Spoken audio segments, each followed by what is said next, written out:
Invitation to self-education.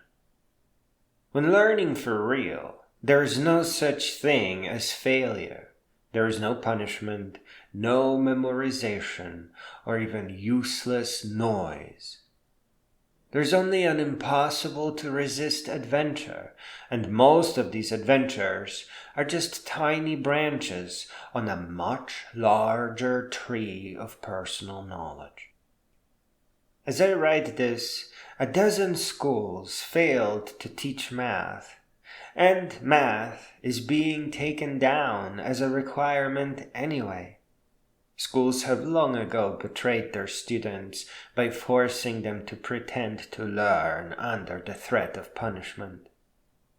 Above all, the necessary repairs must start at ending poverty. Poverty, stress, threat, and punishment simply prevent education.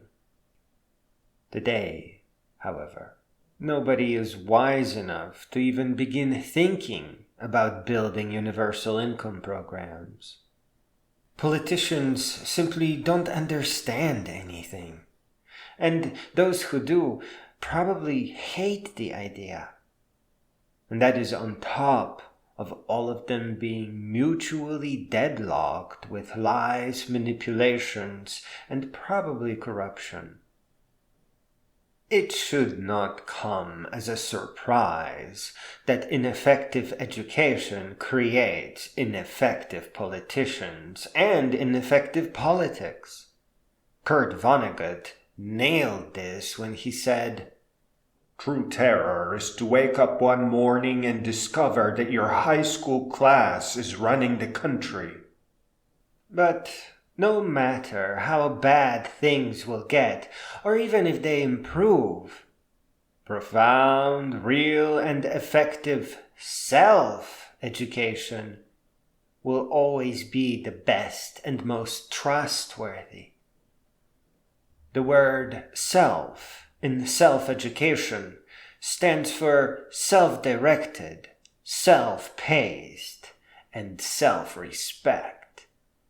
It symbolizes a profound and relevant education, an education that personally matters to the student. The world is yet to understand that self-education encompasses far more than the few subjects of a standardized education. One's own authentic pursuit of knowledge crisscrosses countless times all the subjects and more. Self-education can sometimes mean reinventing mathematics or some part of it.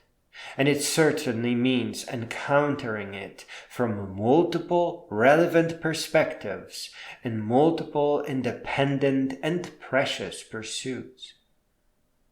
For whatever it is worth, the first time I independently arrived at mathematics was in a game arcade when I was running away from bullies. This was in the age of beautiful handmade pixel art. And I just wanted to build animations and games. And it is a dream that is shared by many today. In standardized education, game design comes up in college, and students are forced to gag with mathematics ahead of time. It is an incredible arrogance, ignorance, and cruelty to do that to the best of our generations, the students. That kind of education, along with its horrid subject divisions, ensures that no pursuit will ever have a meaning, and it is in fact the greatest betrayal. Perhaps, as far as foreseeable future is concerned, self-education is the best and most reliable we will have. Not so far from where those schools have failed sits the site of where Henry Thoreau's cabin used to be. the man who went to the woods to see what the Spartan life could teach, so that not until it came to die did he realize that he did not live. And the northern terminus of the Appalachian Trail sits atop the nearby Mount Katahdin.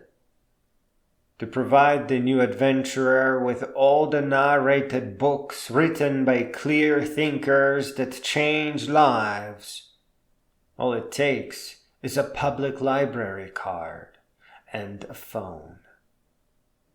There may never be a more beautiful invitation towards growing all the way up and becoming a great being.